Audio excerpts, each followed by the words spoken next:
Assalamualaikum warahmatullahi wabarakatuh. Perkenalkan kami dari kelompok 6. Nah, topik yang akan kami bahas itu adalah prinsip dasar autentikasi pengguna, faktor autentikasi, dan potensi kelemahan dari autentikasi.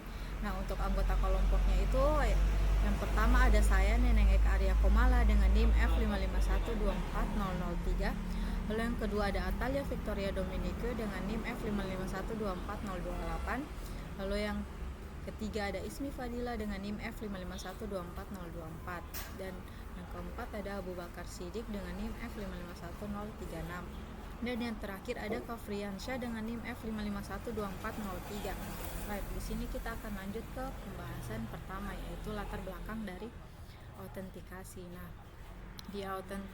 pada bagian ini saya akan menjelaskan pengertian dari autentikasi. Autentikasi adalah proses untuk memastikan bahwa yang mengakses sistem itu benar-benar pihak yang sah, ya, baik itu pengguna maupun dari perangkat. Nah, jadi autentikasi ini berfungsi sebagai langkah awal sebelum sistem memberikan aksesnya. Lalu, topik ini penting karena banyak masalah keamanan di era sekarang itu tidak hanya terjadi karena sistemnya itu lemah, tetapi juga karena proses autentikasinya itu kurang kuat dan kurang optimal. Nah, misalnya jika identitas pengguna tidak dicek apakah benar dan apakah benar, maka pihak yang tidak berhak bisa saja masuk ke dalam sistem tersebut. Nah, karena itu autentikasi berperan untuk memastikan akses yang dilakukan oleh pihak yang sah, mencegah akses dari pihak yang tidak berhak, dan melindungi sistem sejak tahap awal. Nah, seiring berkembangnya teknologi, metode autentikasi juga ikut berkembang. Awalnya, banyak sistem itu hanya menggunakan password. Setelah itu berkembang menjadi multi-factor authentication atau MFA. Nah, saat ini autentikasi juga diterapkan pada sistem Internet of Things atau biasa kita sebut yaitu IoT. Nah, artinya tantangan autentikasi sekarang itu semakin kompleks. Kita tidak hanya berbicara tentang manusia yang masuk ke sistem, tetapi juga perangkat yang saling terhubung. Karena itu, keamanan autentikasi juga harus menyesuaikan perkembangan teknologi. Nah, untuk selanjutnya itu kita akan membahas prinsip dasar dari autentikasi. Nah, prinsip yang pertama itu adalah identifikasi. Identifikasi ini adalah tahap ketika pengguna atau perangkat menyatakan identitasnya kepada sistem.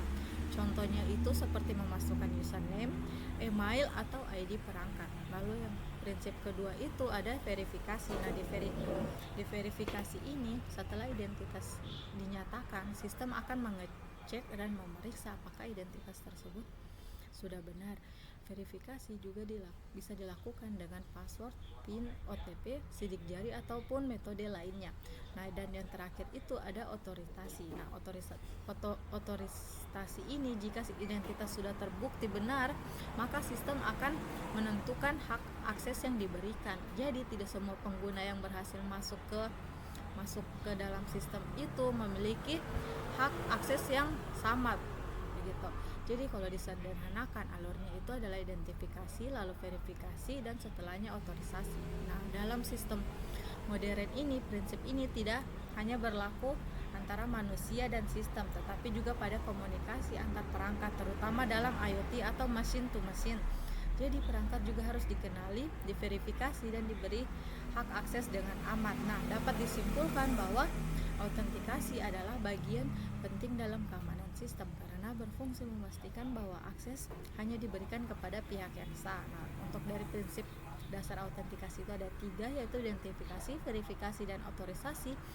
Dan bagian yang saya jelaskan itu menjadi dasar pembahasan untuk kita memahami pembahasan berikutnya, karena setelah memahami pengertian dan prinsip dasar dari autentikasi, barulah kita bisa membahas faktor dan jenis dari autentikasi. Nah, untuk selanjutnya itu akan dijelaskan oleh teman saya. Perkenalkan, nama saya Atalia Victoria Dominic Farhan dengan NIM F551240028. Di slide ini saya akan menjelaskan tentang faktor dan jenis autentikasi. Jadi secara umum ada 3 faktor autentikasi utama. Pertama, knowledge, yaitu sesuatu yang kita tahu seperti password atau PIN. Kedua, possession, yaitu sesuatu yang kita punya atau miliki seperti OTP, token, atau smartphone. Ketiga, inherence atau yaitu sesuatu yang melekat pada diri user atau pengguna, seperti sidik jari atau wajah. Khusus pada Internet of Things atau IoT, ada juga pendekatan context aware authentication, yaitu autentikasi berdasarkan konteks, misalnya lokasi perangkat atau pola perilaku pelanggan. Kalau melihat dari jenisnya, autentikasi ini dibagi menjadi dua. Yang pertama yaitu Single Factor Authentication atau SFA, yaitu hanya memakai satu faktor, misalnya password saja. Cara ini tentunya lebih sederhana, tapi lebih juga rentan diserang. Yang kedua yaitu Multi-Factor Authentication atau MFA, yaitu memakai dua atau lebih faktor sehingga lebih aman. Jadi intinya semakin banyak faktor yang digunakan, biasanya keamanan juga lebih kuat, walaupun sebenarnya tidak sepenuhnya bebas dari risiko. Sekian penjelasan dari saya, selanjutnya akan dilanjutkan oleh teman saya. Baiklah, perkenalkan nama saya Ismi Fadila dengan NIM F5124024. Di sini saya akan melanjutkan penjelasan dari teman saya. Jadi tugas saya di sini itu adalah eh, literatur review dan di sini telah mensintesis 5 sumber internasional utama dari IEE, Science Direct, dan Standar Global NIST. Yang pertama itu saya akan membahas IEE 2025 dan Science Direct 2024. Jadi saya di sini akan menggabungkan dua poin ini agar lebih efisien. Beralih ke perangkat pintar jurnal IE 2025 dan Science Direct 2024 menyoroti hal yang sama, yaitu IoT security. Di sini autentikasi bukan lagi cuma antar manusia tapi antar perangkat.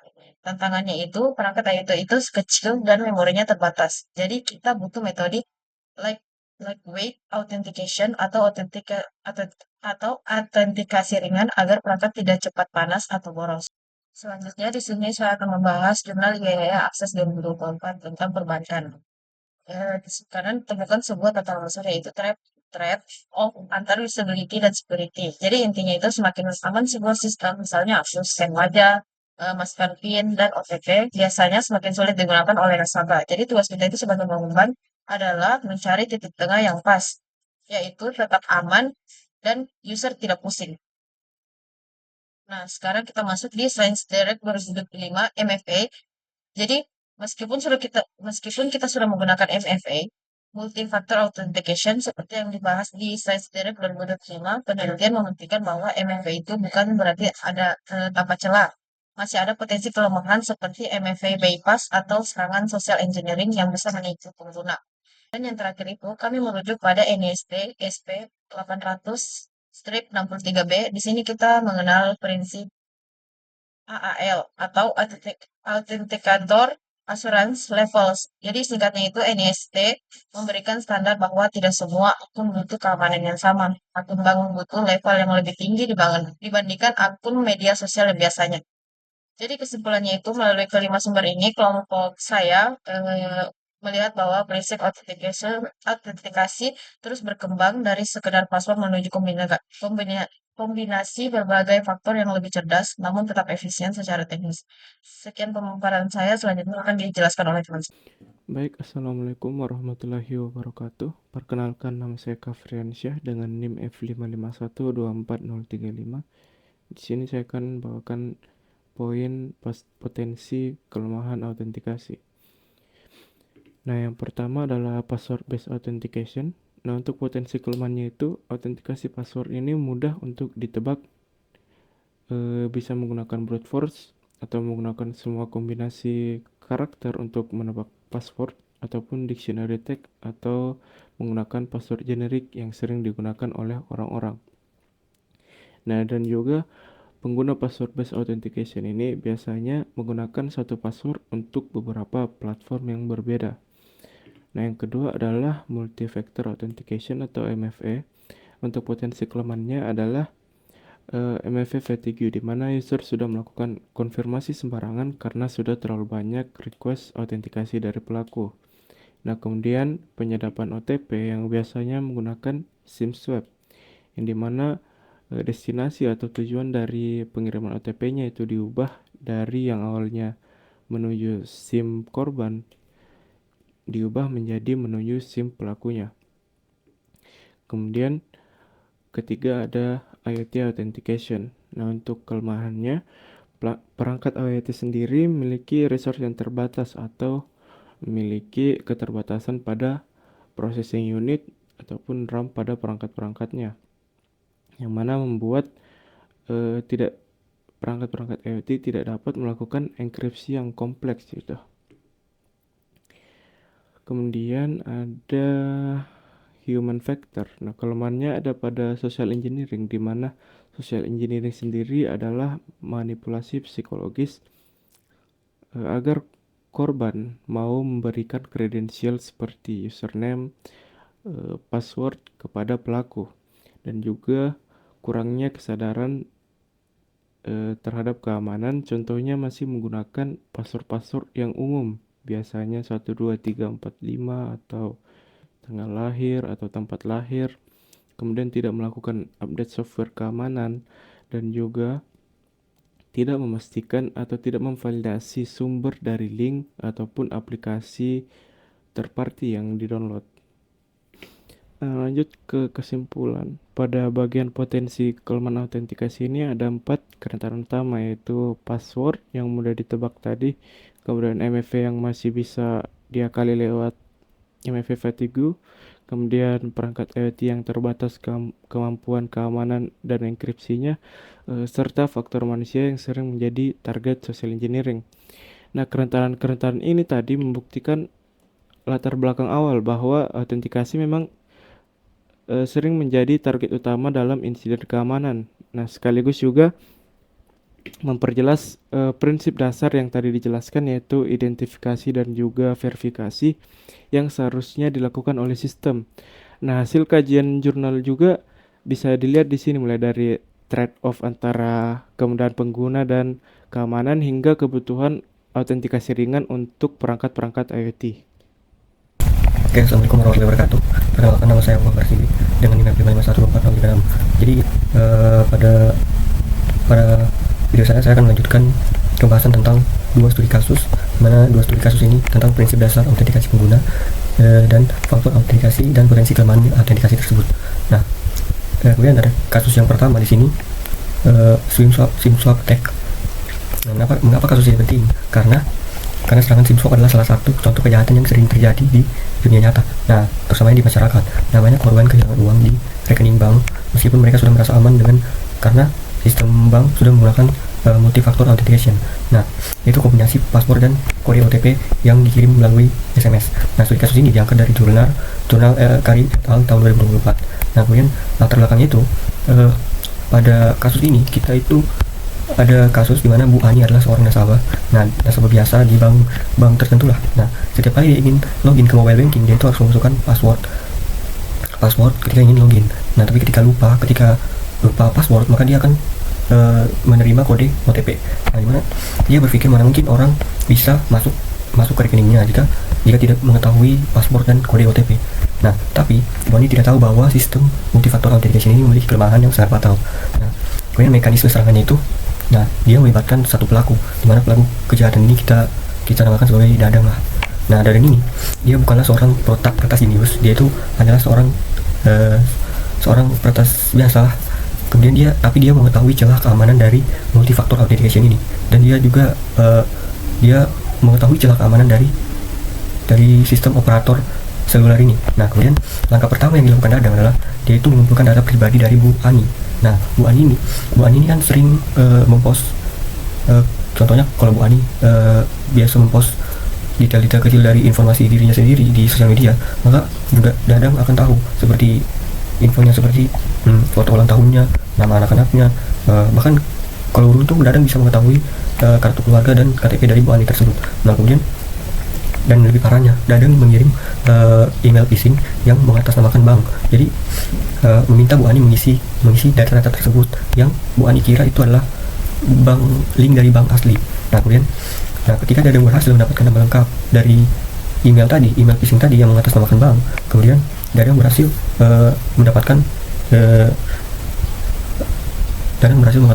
mendapatkan KTP, kartu keluarga, dan informasi lainnya. Nah, termasuk nomor HP dari Bu Ani tadi. Nah, kemudian langkah kedua, setelah Dadang mendapatkan data-data dari Bu Ani, maka dia akan menghubungi call center operator. Nah, dimana misalnya Telkomsel. Nah, dan bisa diri dia berpura-pura menjadi Bu Ani. Nah, tapi secara online. Jadi dia ingin mengganti nomor dari Bu Ani ini ke kartu yang baru, ke kartu Telkomsel juga. Nah, di sini dia berpura-pura jadi Bu Ani dengan secara online dalam mengganti kartunya.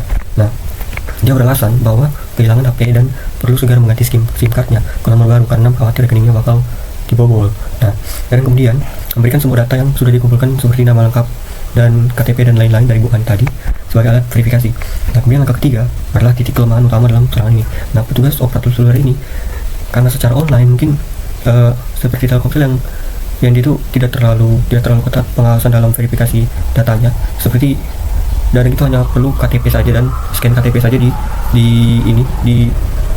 online, secara online dia hanya perlu scan KTP saja sehingga prosedurnya itu longgar, sehingga petugas secara online tadi percaya bahwa Dadang itu adalah Bu Ani karena mendapatkan KTP, karena Dadang mempunyai KTP seperti Bu Ani.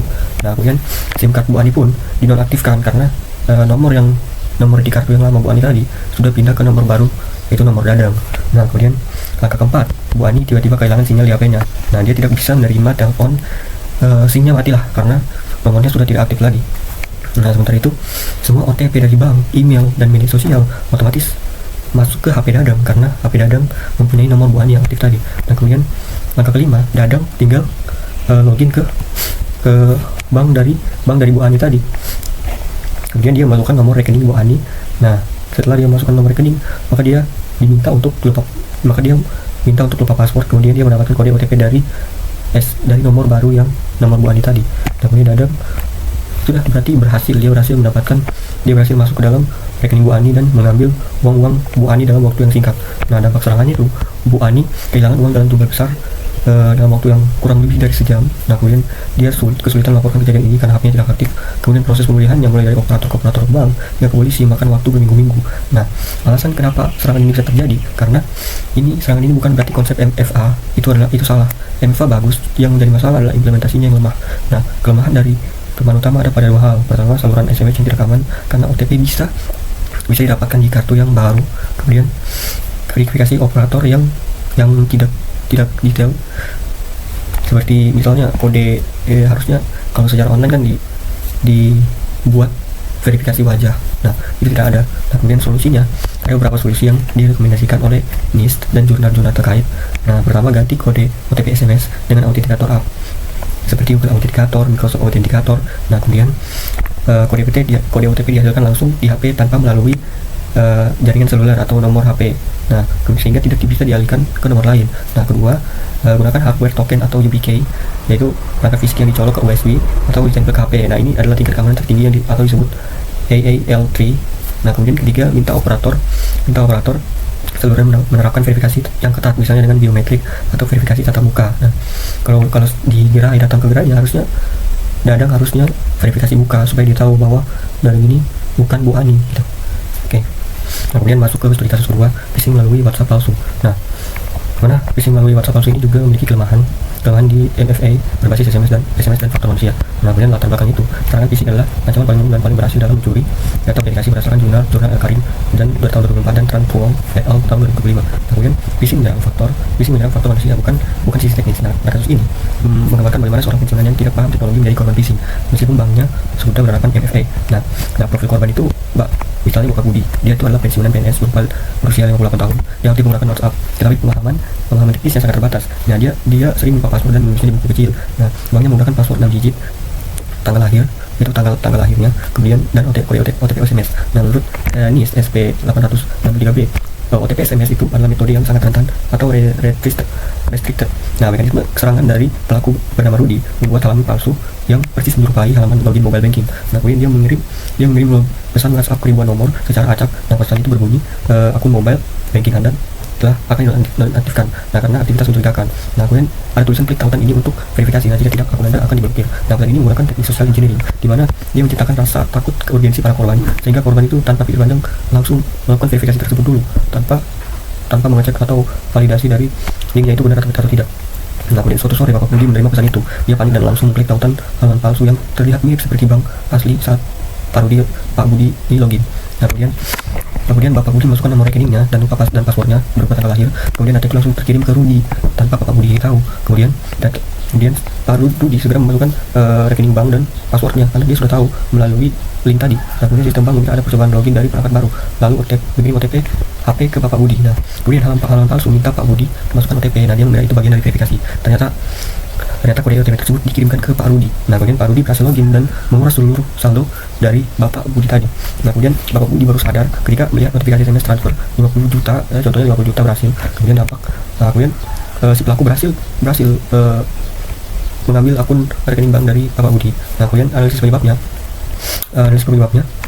ada 4 kelemahan dalam kasus ini, di mana pertama, paspor Bapak Budi hanya 6 digit tanggal lahir. Nah, di mana itu merupakan kelemahan dari paspor Pak Budi sendiri karena sangat mudah ditebak, apalagi tidak memiliki paspor yang acak di mana kombinasi angka, huruf dan simbol. Makanya itu juga merupakan kelemahan dari Pak Budi sendiri. Nah, kemudian OTP SMS tidak melindungi dari phishing real time karena korban sendiri yang memberikan OTP ke halaman palsu. Nah, kemudian maka itu juga kesalahan dari Pak Budi. Nah, kemudian ketiga, faktor manusia Pak Budi panik dan kurang paham membedakan halaman asli dan palsu karena Bapak Budi tadi membuat link phishing seolah-olah linknya ini betul-betul asli. Misal bank BCA.co.id, maka linknya juga sangat mirip sehingga Bapak Budi tidak bisa membedakan antara link tersebut. Nah, solusinya pertama, ganti OTP SMS dengan autentikator app seperti Google Authenticator. Kode dihasilkan langsung karena kode itu dihasilkan langsung dari HP tanpa melalui jaringan seluler. Nah, kemudian kedua, gunakan hardware token seperti YubiKey yang terikat pada domain website. Nah, jika halaman itu palsu, maka token tidak akan berfungsi. Ini solusi terbaik, atau AAL3. Nah, ketiga, edukasi pengguna, jangan klik tautan mencurigakan karena bisa jadi tautan tersebut tidak benar linknya. Oleh karena itu diperlukan verifikasi lebih mendalam tentang link yang tidak diketahui sebelumnya. Oke. Nah, kesimpulannya, MFA dengan password dan OTP SMS tidak selalu cukup melindungi diri dari phishing real time dan kelemahan terbesar pada faktor manusia itu sendiri karena implementasi yang kurang matang. Nah, kemudian solusi terbaik adalah beralih ke autentikator app atau hardware token serta terus mengedukasi pengguna. Oke. Kemudian masuk ke kesimpulan, yaitu autentikasi adalah fondasi keamanan, tetapi tidak ada metode yang sempurna, bahkan MFA 3 faktor pun memiliki celah.